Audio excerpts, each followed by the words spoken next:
And I went by this little town called Ringwood, and I saw this sign on the side of the road that just said archery shoot, like spray painted on a board, and just had an arrow like pointing that way. So I went down that road, and I'm like, what's this all about? You know? Yeah, I went down this road. Yes, you did. Yep. Yes, you did, bro. Went down the road, and I said, what's this all about? And they're like, oh, we got a 40 target course, and here's how the scoring works on the animal. It's 3D animal targets. I had never seen 3D animal targets. I'd always like shot at bales of hay and stuff like that. So I went out, and freaking halfway through the course, I was out of arrows. I had freaking shot the woods down. And I remember leaving the course, got in my car, went back up to Wilmot, Wisconsin, which was where the ski hill was, but there was also a Gander Mountain outlet store there. Went in and bought more arrows, like in a rage, and went back to finish because I didn't want to not finish the course. So I bought more arrows to go back to finish. By the time I finished, everything was pretty much done, and they were having the award ceremony, and the guys that were up on that podium all had these shirts that had like their local shop on the shirt. So I remember this was on a Sunday, and on Monday morning, like I think they opened at 1:00, but at 1:00 I was at that shop, just like, when are those guys coming in that won this weekend? And I just started staying in there and watching these people shoot and ask questions. And I was there a few days, just kind of being a stalker. And and the owner of the archery shop called me to the side, said, "Hey kid, what are you doing?" I said, I'm watching. And he said, "Well, come in the back room. I need you for a minute." And he took me in the back room, and he said, "I forgot to get this guy's arrows done." He goes, "Have you ever built arrows?" And I said, "No, sir." And he goes, "Okay, well, here's how you do it." And he said, you're going to clean this feather like this, then you're going to put the glue on it, and you put it in this clamp, and then you stick it down. And he's like, set this timer, and then move on to this next jig and do his second arrow. And then when you get to the 6, you can go back to the first. If the timer's gone off, you rotate it. And so I just sat in this room and fletched this guy's arrows, and then kind of came out, and I said, like, I got him, So he came out and gave the guy his arrows, and the guy just said, "All right, do those ones." And he had just this buckets of arrows that needed to get done. So I just started fletching arrows. And then the next day he's like, "Have you ever worked on a bow?" And I said, "No, I haven't." And he's like, "All right, well, let me show you how to change a string." And, and then he's like, "Hey, if these bows are here for maintenance, here's the checklist. You got to, clean these axles. You got to wax a string and melt it in with this." And just started showing me. And honestly, after probably 2 weeks of doing that, I ended up telling the guy, I said, "Hey, am I going to get a paycheck?" And he's just like, I remember the guy's name was Mike Donovan. Some people in the archery industry, like old timers, they still remember him because he was a pretty hardcore archery manager at the time.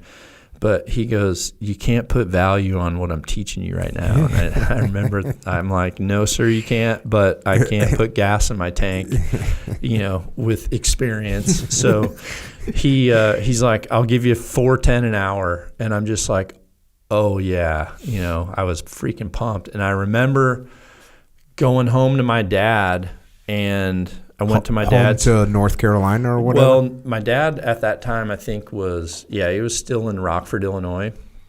And I remember telling my dad,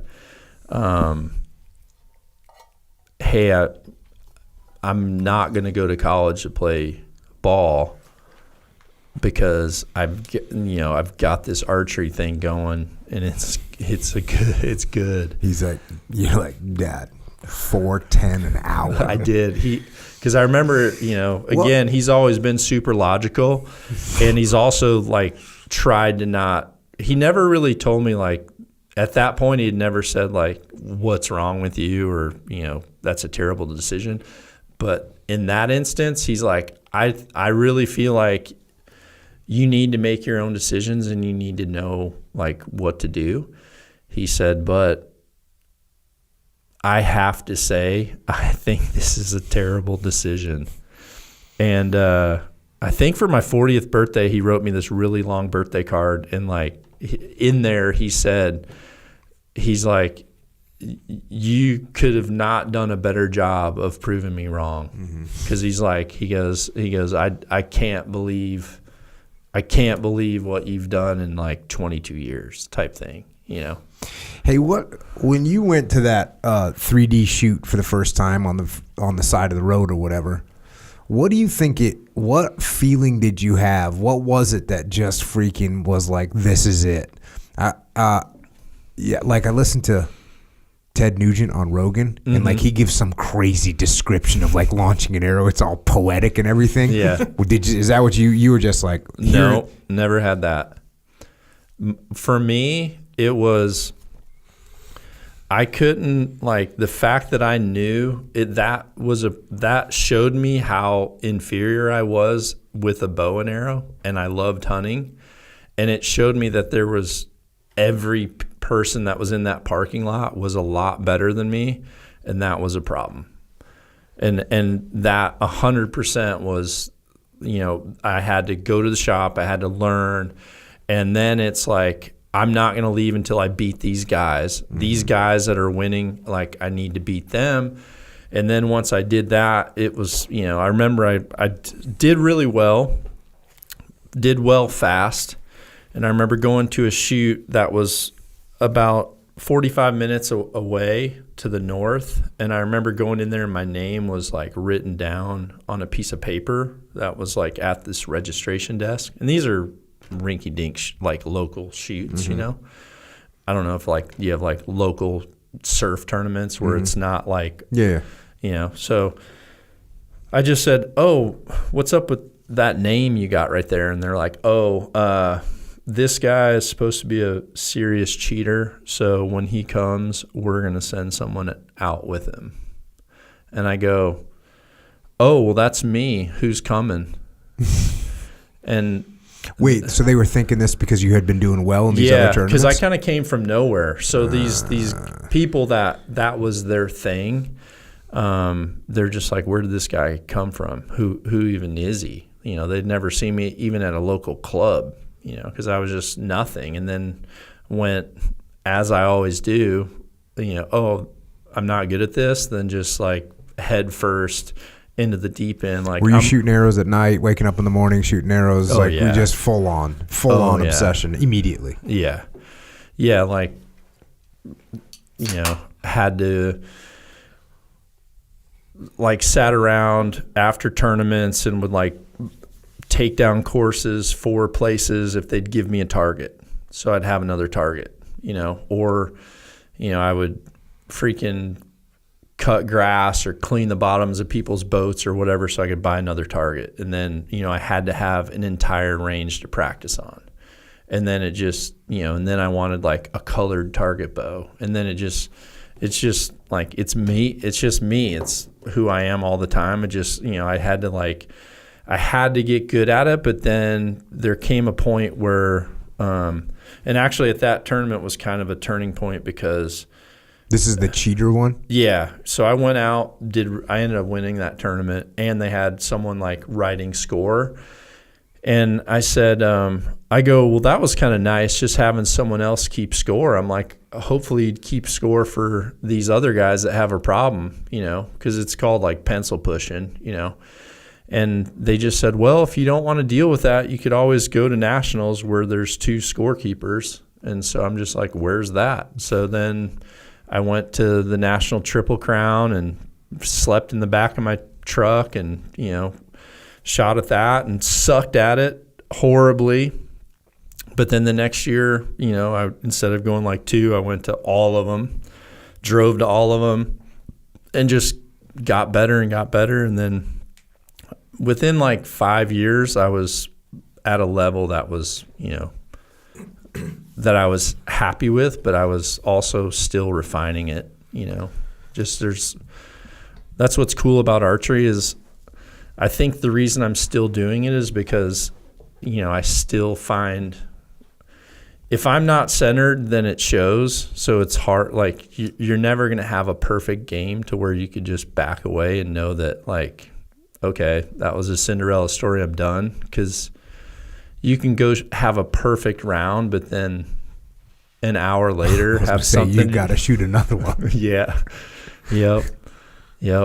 How do you cheat in archery? Well, I mean, there's groups where, if at like a local tournament, they're not going to send a scorekeeper out. So let's just say like we all went out with our wife. There's definitely people that, they would shoot down there and score like an 8, but they just like write a 10. And meanwhile, like the wives and kids are just like not giving a crap about what's going on. But then you just turn in your scorecard and, just. But once you get into like the professional events, there's 2 people that keep score. The majority of the group has to agree on the arrow call.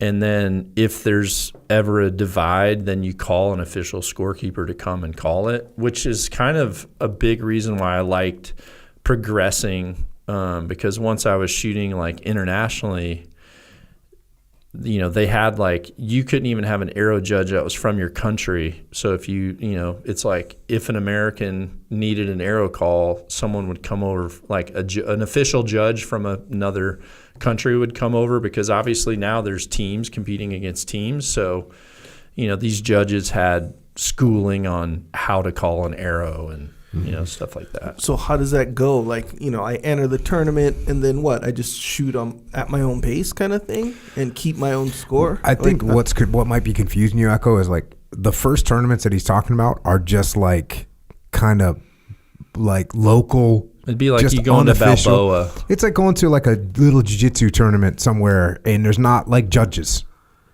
You know what I'm saying? Where a jiu-jitsu tournament, like an in-house jiu-jitsu tournament.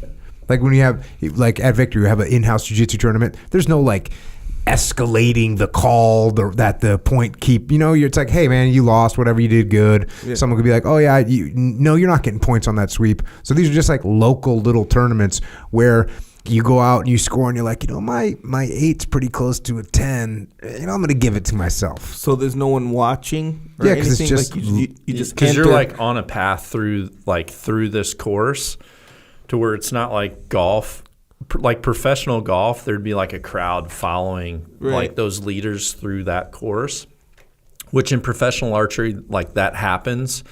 And then once you get into shooting in the finals, a lot of times it's like on monitors and everything, so obviously people can see on a big screen where the arrows are landing. So I mean, it's probably the same in competitive like rifle and stuff like that. Yeah, it's the same in competitive anything. Like really, like when you're at a local tournament or whether it's freaking bowling, like over the line, mark at 0. They're just having an argument, It's like you can cheat. And then you turn in like a score card or something. Mm-hmm. Yeah. So when you shoot, you score however many points, and then you write it on a card, then you go to the next target or something, and then you go through a course, and at the end you turn in the card. Yeah, it'd be like you playing cribbage with someone at home, and then all of a sudden you're like, oh, I won. They're like, well, wait a minute. Dude, we have to be at least even. You're like, no, I was keeping score. Like, here's how it looks. Or you go to Vegas and play cribbage, and like everything you're doing is under a magnifying glass type